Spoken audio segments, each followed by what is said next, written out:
Everyone feared him. A soulless creature, roaming through a broken, colorless world. But even monsters can carry fragments of who they used to be. Then, he heard it. A soft, fragile meow. Hidden beneath the ruins. A tiny kitten. Starving. Shaking. Trapped. Alone. He stepped closer. Carefully, slowly. Reaching into his tattered pocket. A gift. The last piece of food he had. Glowing. Warm. The kitten hesitated. Then took a bite. And then she purred and licked his hand.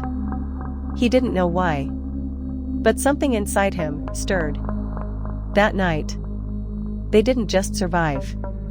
They found something lost in the ashes. Trust. Hope. And maybe a reason to keep going.